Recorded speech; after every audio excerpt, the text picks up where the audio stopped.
High friend, welcome to the SOC classes tech. मित्रांनो, या व्हिडिओमध्ये आपल्याला बघायचं आहे मेजरमेंट ऑफ मॅटर या चॅप्टरचा पार्ट 2 बघायचा आहे. क्लास 9 सायन्स या व्हिडिओचा पार्ट 1 आपण ऑलरेडीच बघितलेला आहे. त्याची लिंक व्हिडिओच्या डिस्क्रिप्शनमध्ये दिलेली आहे. सोबतच सर्व व्हिडिओची लिंकसुद्धा व्हिडिओच्या डिस्क्रिप्शनमध्ये आम्ही दिलेली आहेत. तुम्ही ते बघून घेऊ शकता. पण त्यापूर्वी मित्रांनो, तुम्ही काय करू शकता, जर तुम्ही 9वीमध्ये असाल किंवा 10वीमध्ये असाल, ठीक आहे, तर तुमच्यासाठी एक ॲप्लिकेशन आहे, ते म्हणजे क्विल द पढाई ॲप. हे ॲप्लिकेशन तुम्ही प्ले स्टोअरवरून डाउनलोड करून घेऊ शकता आणि त्यानंतर तुम्हाला नोट्स उपलब्ध होतील. ते मित्रांनो बघा, इथं तुम्हाला दिसते, तुम्हाला अशा प्रकारे नोट्स इथं दिलेले आहेत, क्लास वाईज दिलेले आहेत, त्यानंतर सब्जेक्ट वाईज, त्यानंतर तुम्हाला चॅप्टर वाईज आणि त्यानंतर सगळे नोट्स तुम्हाला दिसायला लागतील. तर मित्रांनो नक्की डाउनलोड करून घ्या आणि याची लिंक व्हिडिओच्या डिस्क्रिप्शनमध्ये सुद्धा दिलेली आहे. चला तर मित्रांनो बघूया राहिलेला पार्ट. तर याच्यामध्ये बघायचं मित्रांनो, the mass of an atom. ठीक आहे, मास ऑफ ॲन ॲटम.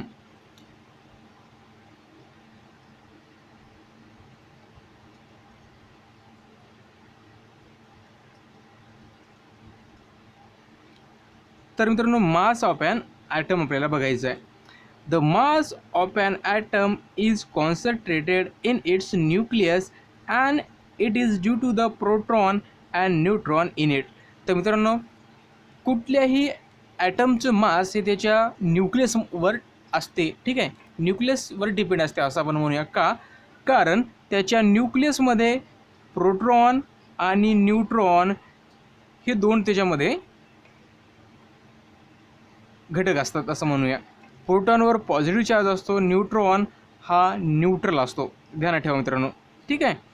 आणि त्यानंतर बघा, the number of proton plus neutron in the atomic nucleus is called the atomic mass number.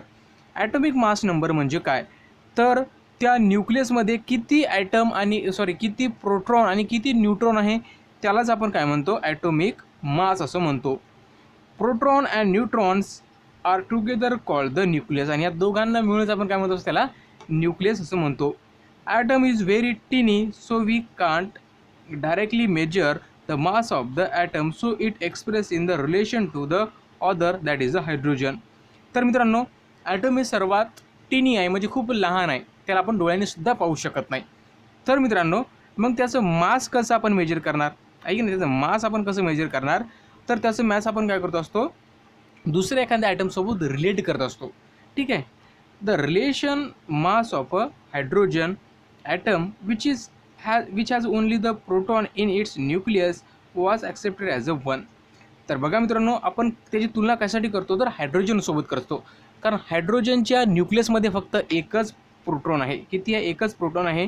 म्हणून त्याचा ॲटॉमिक मास आपण काय पकडतो? 1 पकडतो. The magnitude of the relative atomic masses of various atoms become equal to their atomic masses. म्हणजे बघा मित्रांनो, आता ॲटॉमिक मासेस हे कशाचे बरोबर असतात? तर प्रोटॉन आणि न्यूट्रॉन या दोन्हीच्या ॲडिशनच्या बरोबर. म्हणजे प्रोटॉन प्लस न्यूट्रॉन ज्यावेळेस आपण करतो त्यावेळेस ते कशाबरोबर असतात? तर ॲटॉमिक मासेसच्या बरोबर असतात. त्यानंतर आपण बघूया मित्रांनो, इथे इलेमेंट दिलेले आणि त्यांचे ॲटॉमिक मासेस इथं दिलेले आहेत. हायड्रोजन बघा, हायड्रोजनचं ॲटॉमिक मास 1 आहे. आता हायड्रोजनचं ॲटॉमिक मास 1 का आहे? कारण त्याच्यामध्ये जी प्रोटॉनची संख्या आहे ती 1 आहे म्हणून. हेलियमची बघा, त्याच्यामध्ये 4 आहे. लिथियमचं जर बघितलं मित्रांनो तुम्ही, तर लिथियमची 7 आहे. बेरिलियमची 9 आहे. ठीक आहे, बेरिलियमची किती आहे? 9 आहे. त्यानंतर बोरॉन 11, कार्बन 12, नायट्रोजन 14. ठीक आहे. त्यानंतर ऑक्सिजनची इथं दिलेली नाही आहे. ठीक आहे, ऑक्सिजनची आय थिंक 16 आहे. ठीक आहे. फ्लोरीन, निऑन, सोडियमची तुम्हाला काढायची आहे मित्रांनो इथं. ठीक आहे. त्यानंतर मॅग्नेशियम, ॲल्युमिनियमची तुम्हाला फाइंड आउट करायची आहे. सिलिकॉन, त्यानंतर सल्फर वगैरे दिलेली आहे. आणि जी राहिलेली आहे ती तुम्ही फाइंड आउट करा. त्यासाठी तुम्हाला काय करावं लागेल? पेरियोडिक टेबल बघावं लागेल. त्याच्यानंतर आपण मित्रांनो बघायचं आहे chemical symbol of the element. तर मित्रांनो, आपल्याला माहीत आहे किती एलिमेंट्स आहेत? 118 एलिमेंट्स आहेत. ठीक आहे, त्यांचा शोध लागलेला आहे. ठीक आहे. तर मित्रांनो, त्यांना काहीतरी सिम्बॉल दिले आहेत, ठीक आहे. त्यांचं आपण प्रत्येक वेळेस नाव तर घेणार नाही, त्याला काही सिम्बॉल दिले आहेत. तर Dalton is use a certain sign to represent the element. For example, आता सर्वात अगोदर काय केलं, जे डाल्टन होता, डाल्टनने काय केलं होतं, तर जे इलिमेंट होते त्यासाठी त्यांनी काय केलं होतं, एक सिम्बॉल यूज केले होते. जसं की हायड्रोजन असेल तर एक सर्कल काढला आणि त्याच्यामध्ये त्याने एक पॉईंट दिला. कार्बनसाठी त्यानं काय, कॉपरसाठी काय केलं होतं, तर एक सर्कल काढला, त्याच्यामध्ये सी केला. तर अशा प्रकारे त्याने सिम्बॉल यूज केले होते, ठीक आहे.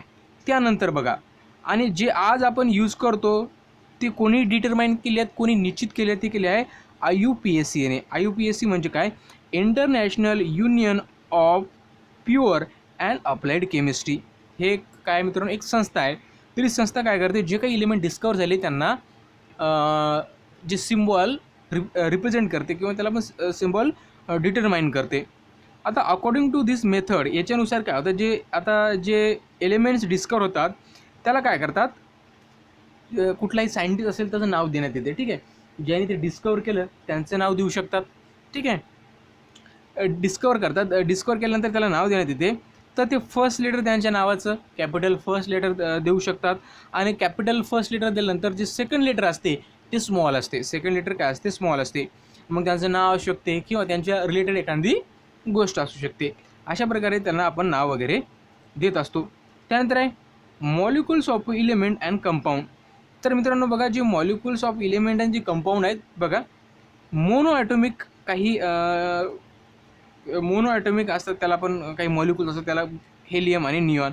म्हणजे बघा, तर याच्यामध्ये फक्त काय असतो, एकच ॲटम असतो, त्याला आपण काय म्हणतो, मोनो ॲटॉमिक. त्याच्यामध्ये एक ॲटम असतो त्याला मोनो ॲटॉमिक.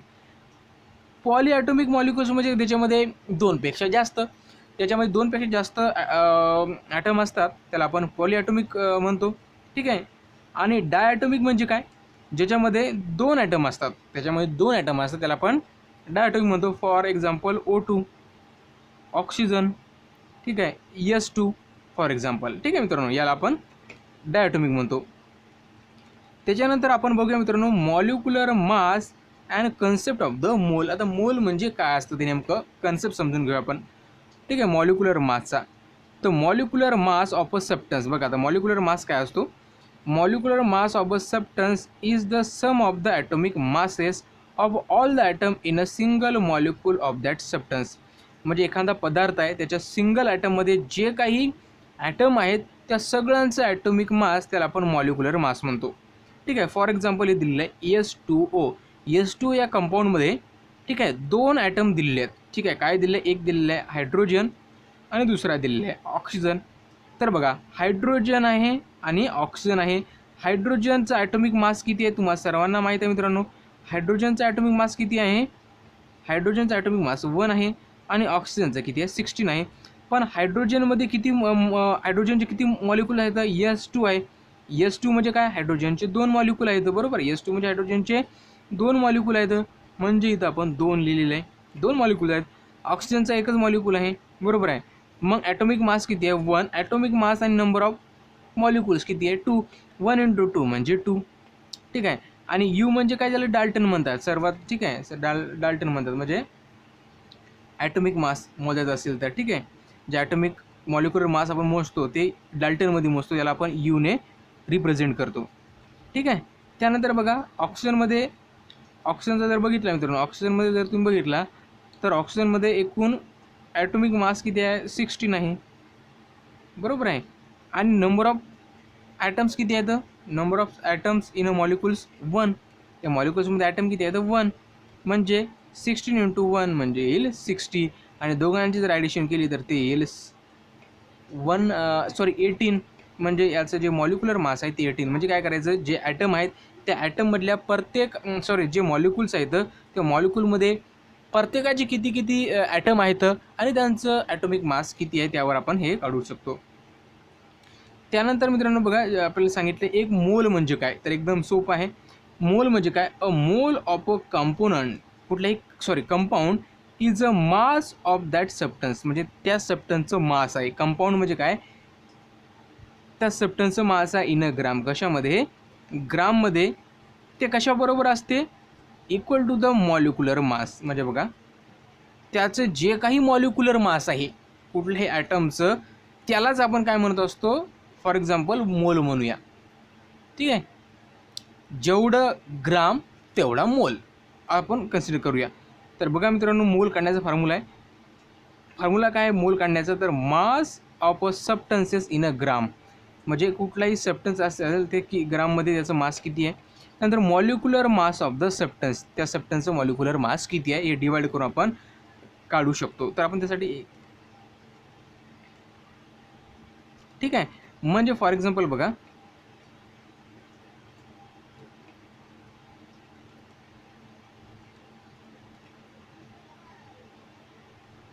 ठीक आहे,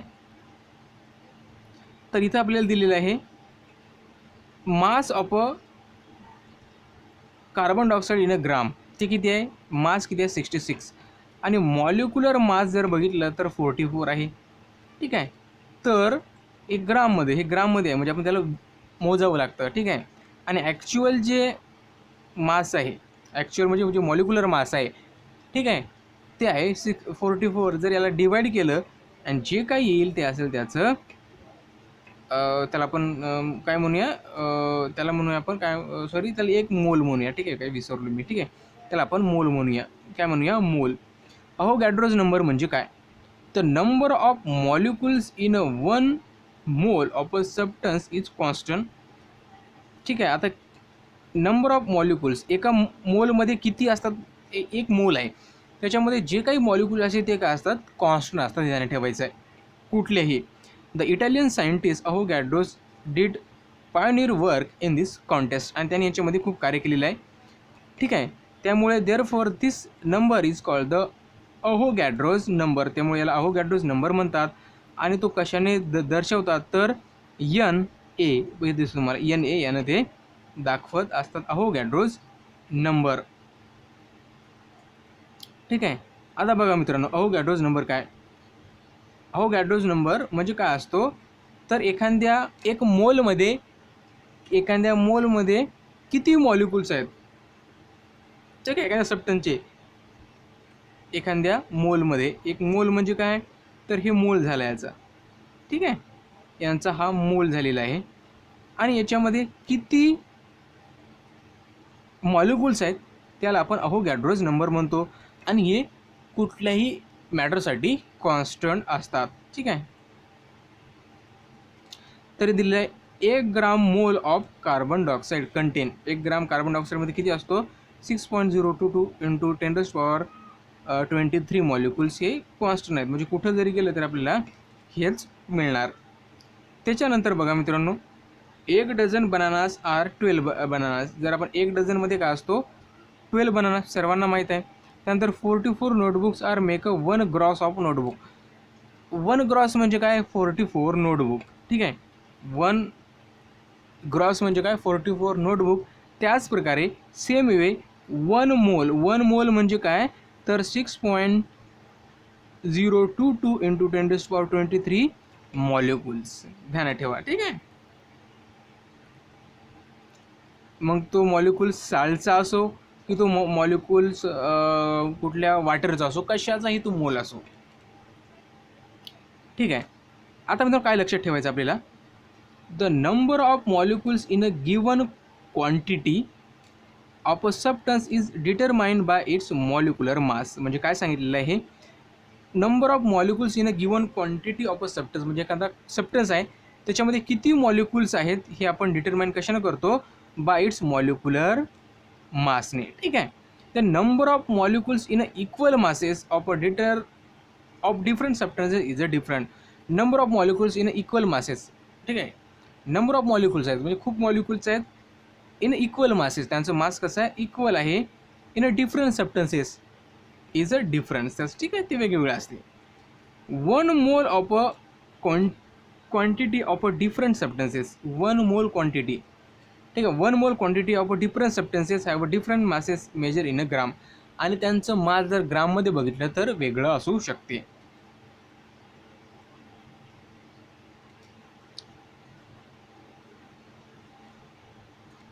त्यानंतर बघायचं मित्रांनो आपल्याला व्हॅलन्सी.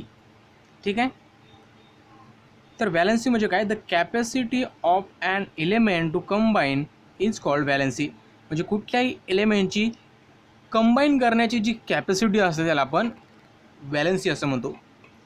कंबाईन करण्याची कॅपॅसिटी म्हणजे काय, तर बघा मित्रांनो, इथं आपल्याकडे इलेक्ट्रॉनिक कॉन्फिगरेशन आहे कशाचं, सोडियमचं 281 म्हणजे शेवटचं जे ऑर्बिट आहे त्याच्यामध्ये एक इलेक्ट्रॉन आहे. ठीक आहे. आणि क्लोरीन आहे, क्लोरीनचं कॉन्फिगरेशन काय आपल्याला 287, शेवटच्या याच्यामध्ये किती आहे 7 आहे. तर बघा मित्रांनो, इथं 1 असल्यामुळे काय 1 आहे, 1 असल्यामुळे तो काय करेल, त्याचा जो इलेक्ट्रॉन आहे शेवटचा जो 1 तो काय करेल ह्या क्लोरीनच्या ॲटमला देऊन टाकेल. बरोबर आहे. त्याच्यामुळे त्या सोडियमच्या ॲटममध्ये पॉझिटिव्ह चार्ज जास्त होतील, म्हणजे प्रोटॉनची संख्या जास्त होईल, त्यामुळे त्याच्यावर पॉझिटिव्ह चार्ज येईल आणि याचं इलेक्ट्रॉनिक कॉन्फिगरेशन बनेल 28. बरोबर आहे, दिलेलं आहे. त्यानंतर बघा, आता हा ॲटम क्लोरीनला दिल्यामुळे, ॲटम म्हणतो इलेक्ट्रॉन दिल्यामुळे क्लोरीनवर आता निगेटिव्ह चार्ज येईल आणि क्लोरीनचं आता इलेक्ट्रॉनिक कॉन्फिगरेशन काय बनेल 288, कारण एक इलेक्ट्रॉन त्यांनी घेतलेला आहे सोडियमकडनं. त्याच्यामुळे Na+ म्हणजे त्याच्यावर पॉझिटिव्ह चार्ज आहे, प्लस Cl- म्हणजे तो आता निगेटिव्ह चार्ज झाले त्याचा. तर नंतर काय बनेल NaCl म्हणजे सोडियम क्लोराईड, त्याला आपण सोडियम क्लोराईड म्हणजे मीठ असं म्हणतो. तर मित्रांनो, आता व्हॅलेन्सी म्हणजे काय, शेवटच्या कक्षामध्ये ॲटमच्या किती इलेक्ट्रॉन आहेत त्याच्यावर त्याची व्हॅलेन्सी डिपेंड असते. फॉर एक्झाम्पल, शेवटच्या कक्षामध्ये जर 1, 2, 3 इलेक्ट्रॉन असतील तर इलेक्ट्रॉन काय करतील, समोरच्या जे ॲटम असेल त्याला हे इलेक्ट्रॉन देऊन टाकतील. बरोबर आहे. पण हे जर 5, 6, 7 जर इलेक्ट्रॉन असतील तर हे काय करतील, दुसऱ्या ॲटमकडनं हे इलेक्ट्रॉन उसने घेतील सोप्या भाषेमध्ये. ठीक आहे. याला 8 पूर्ण होण्यासाठी 3 लागतील, याला पूर्ण होण्यासाठी 2 आणि याला पूर्ण होण्यासाठी 1. म्हणजे शेवटच्या कक्षामध्ये 8 इलेक्ट्रॉन असायला पाहिजे त्याला. ठीक आहे. आणि जिथं 4 आहेत, 4 असल्यावर हे काय करतील, इथं नवीन बॉन्ड तर होईल शेअरिंग बॉन्ड, म्हणजे ते शेअर करतील एकमेकाला. ठीक आहे. तर अशा प्रकारे याला व्हॅलेन्सी आपण म्हणतो आणि सोप्या भाषेमध्ये आपण बघितलेलं आहे. त्याच्यानंतर आता आपण बघूया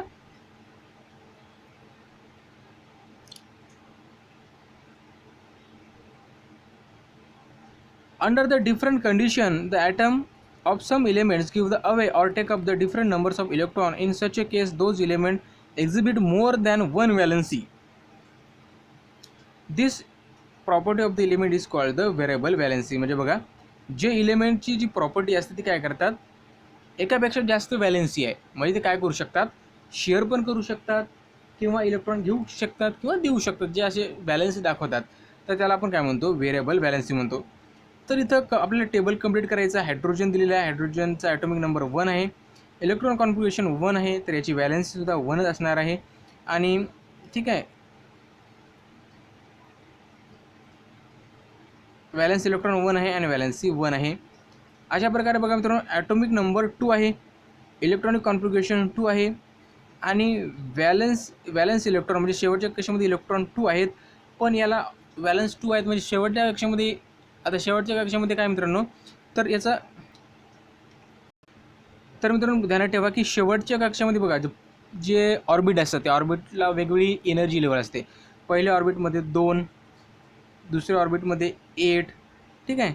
अशा प्रकारे ते काय असतात, त्यांची एनर्जी लेवल असते. प्रत्येक ऑर्बिटमध्ये, पहिल्या ऑर्बिटमध्ये 2 इलेक्ट्रॉन असायला पाहिजे, दुसऱ्या ह्याच्यात 8 असायला पाहिजे, तिसऱ्या ह्याच्यातसुद्धा 8 असायला पाहिजे. ठीक आहे. मग बघा त्याच्यावरनं काय करूया आपण, हेलियममध्ये पहिल्या ह्याच्यात 2 आहे, आपल्याला सांगितलं की पहिल्या ह्याच्यात 2 असायला पाहिजे, म्हणजे इथं व्हॅलेन्स इलेक्ट्रॉन काय आहे का, काहीच नाही. त्यानंतर लिथियमची इलेक्ट्रॉनिक कॉन्फिगरेशन काय मित्रांनो 2, 1 म्हणजे ॲटॉमिक नंबर असायला पाहिजे याचा 3. बरोबर आहे.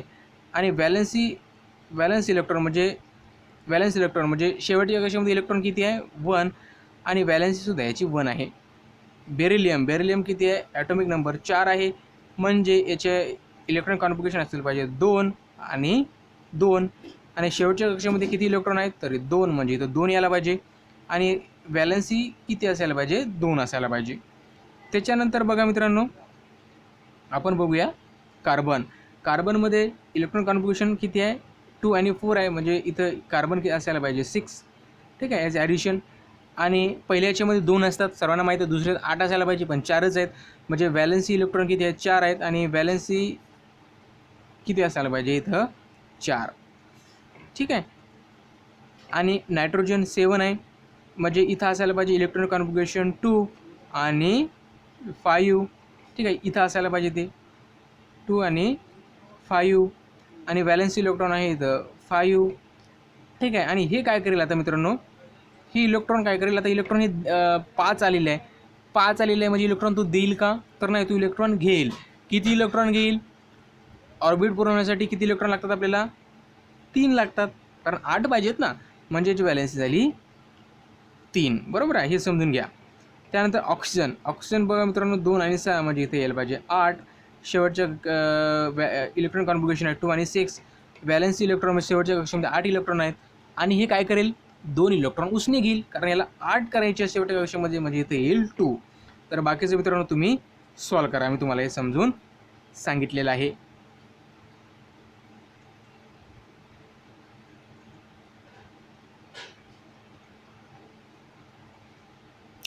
तर बघा मित्रांनो, त्याच्यानंतर आहे आता जे इलेमेंट आहेत त्याची जी व्हॅलेन्सी असते ती व्हेरिएबल आहे. ठीक आहे, म्हणजे बघा कॉपर, मर्क्युरी, आयर्न, जी व्हॅलेन्सी इलेक्ट्रॉन आहेत तर काय असतात, कधी 1 कधी 2, 1 and 2, 2 आणि 3 आहे. ठीक आहे. ठीक आहे, त्याच्यामुळे काय होते की यांना नॉमेनक्लेचर दिलेलं आहे. ज्यावेळेस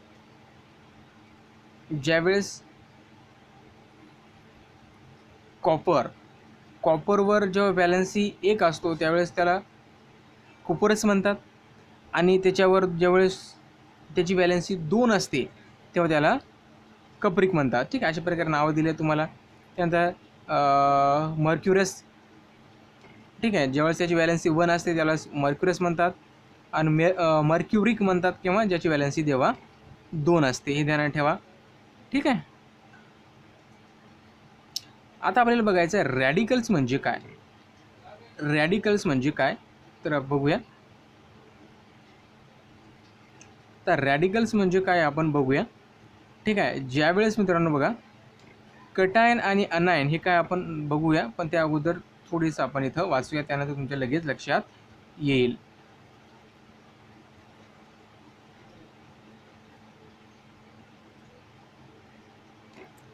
the compound with the ionic bond, बघा जे कंपाऊंड आयोनिक बॉन्डने तयार होतात हॅव अ 2 कॉन्स्टिट्युएंट, त्याला 2 घटक आहेत. कोणकोणते, so these are the cation means positively charge ion and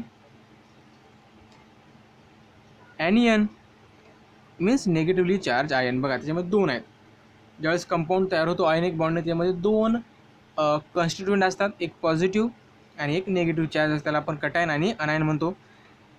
they take a part in independently in the chemical reaction, आणि ते इंडिपेंडली काय करतात, केमिकल रिॲक्शनमध्ये भाग घेतात.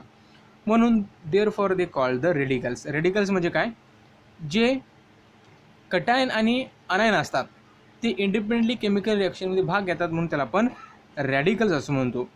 It is seen from above chart that different bases such as NaOH, KOH are form when the various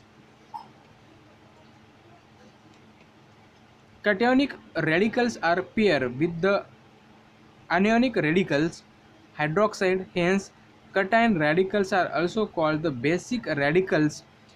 ठीक आहे. आता ज्यावेळेस भाग घेतात तर मित्रांनो काय आपण त्याला काय म्हणतो, कटायन रेडिकल्स असतात ते पेअर करतात. ठीक आहे, कशासोबत, तर ॲनायन रेडिकलसोबत. त्याच्यामध्ये हायड्रॉक्साईडसुद्धा आहे. तर यालाच काय म्हणतो आपण मित्रांनो, जे कटायन असतात हेच द कटायन रॅडिकल. जे कटायन असतात म्हणजे जे पॉझिटिव्ह चार्ज असतात त्यांना आपण बेसिक रॅडिकल असं म्हणतो. ठीक आहे, तर एवढं तुम्हाला ध्यानात ठेवायचं आहे. फक्त रॅडिकल्स म्हणजे काय तेवढं डीपमध्ये जायचं नाही. त्यानंतर आपल्याला बघायचं आहे केमिकल फॉर्म्युला ऑफ कंपाऊंड. जे केमिकल फॉर्म्युला असतात कंपाऊंडचे ते कसे आपण घेतो. ठीक आहे, तर आपण रिकॅपिट्युलेशन असं म्हणतो. ठीक आहे मित्रांनो, आता बघा this characteristic of a compound form by a ionic bond that is molecules has a 2 part. बघा आता आपण बघितले की जे कंपाऊंड असतात ते आयोनिक बॉन्डने तयार होतात, त्याला 2 पार्ट असतात. ठीक आहे, पहिलं बघितलं कटायन आणि दुसरं बघितलं अनायन. सो हे दोन जे पार्ट असतात त्याच्यामध्ये काय असतात, एक असतं बेसिक रॅडिकल आणि दुसरा असतो ॲसिडिक रॅडिकल. बेसिक रॅडिकल आणि acidic radical. So this two part are opposite charges. आता आपण बघितलं कटायन हा पॉझिटिव्ह चार्ज असतो आणि अनायन हा नेगेटिव्ह चार्ज असतो. The force of the attraction between them constituent the ionic bond. तर त्याच्यामधला जो फोर्स असतो ऑपोजिट चार्जेसमुळे तो आयोनिक बॉन्ड फॉर्म करतो. The name of the ionic compound has a two work. ठीक आहे. आता जे name of the ionic compound has a two words. आता हे आयोनिक कंपाऊंड आहे हे दोन वर्डपासून बनलेलं आहे. मी वर्क म्हणलेलं आहे, सॉरी वर्ड आहे. The first word that is an word is the name of the cation and second is the name of the anion. आता जे आयोनिक कंपाऊंड असतो दोन वर्डपासून बनलेले आपण बघितलं, कटायन आणि अनायन. ठीक आहे. तर याच्यावर आपण काय करू शकतो, जे फॉर्म्युला त्याचा आपण लिहू शकतो. फॉर एक्झाम्पल बघा, सोडियम क्लोराईड आपल्याला बघायचं. Sodium chloride by the symbol of the cation is written on the left and adjacent to the right of the symbol of the anion. म्हणजे बघा ज्यावेळेस मित्रांनो आपण NaCl म्हणजे सोडियम क्लोराईडचा फॉर्म्युला लिहितो तेव्हा त्याच्या डोक्यावर आपण जे कटायन आहेत की अनायन हे आपण एक्सप्रेस करत असतो. वरती बघा मित्रांनो इथं दिलेलं आहे. आपण जर NaCl जर लिहायचं आहे NaCl, ठीक आहे, तर Na वर आपण पॉझिटिव्ह चार्ज देतो आणि Cl वर नेगेटिव्ह चार्ज देतो. म्हणजे हे कटायन आणि अनायन यापासून ते बनलेले आहेत. तर बघा मित्रांनो आता केमिकल फॉर्म्युला आपण कसा लिहायचा इथं आपल्याला दिलेला आहे. तर to write the symbol of the radicals. आता रॅडिकलचे जर सिम्बॉल आपल्याला लिहायचे असेल तर basic radical on a left side. आता जे बेसिक रॅडिकल्स आहेत म्हणजे जे पॉझिटिव्ह, ज्याच्यावर पॉझिटिव्ह चार्ज आहे जे कटायन आहे ते आपण लेफ्ट हँड साईडला लिहिले आहेत Na आणि SO4. To write the valency below the respective radicals. तर बघा Na, ठीक आहे, आता त्याची व्हॅलेन्सी लिहिली आहे. याची व्हॅलेन्सी 1 आहे, याची व्हॅलेन्सी 2 आहे. तर व्हॅलेन्सी इंटरचेंज करायची आहे. ठीक आहे. इंटरचेंज केल्यानं काय होईल,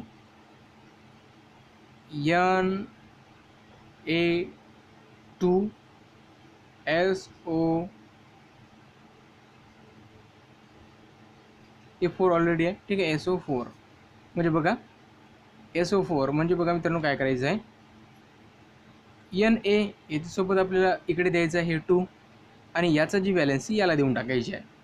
ठीक आहे. तर अशा प्रकारे आपण इथं मेन्शन करू शकतो. तर अशा प्रकारे आपण त्याचा केमिकल फॉर्म्युला लिहू शकतो. Na2SO4 S2O आपण बघितलं असेल.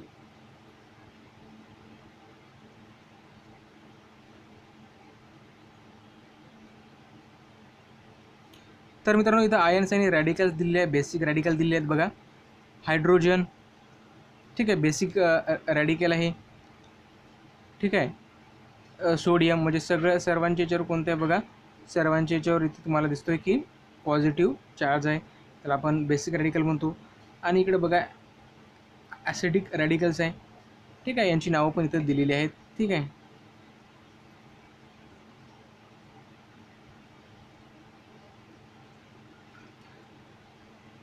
तर मित्रांनो हा लेसन इथं संपलेला आहे. हा लेसन तुम्हाला कसा वाटला नक्की मला कॉमेंट बॉक्समध्ये मेन्शन करा.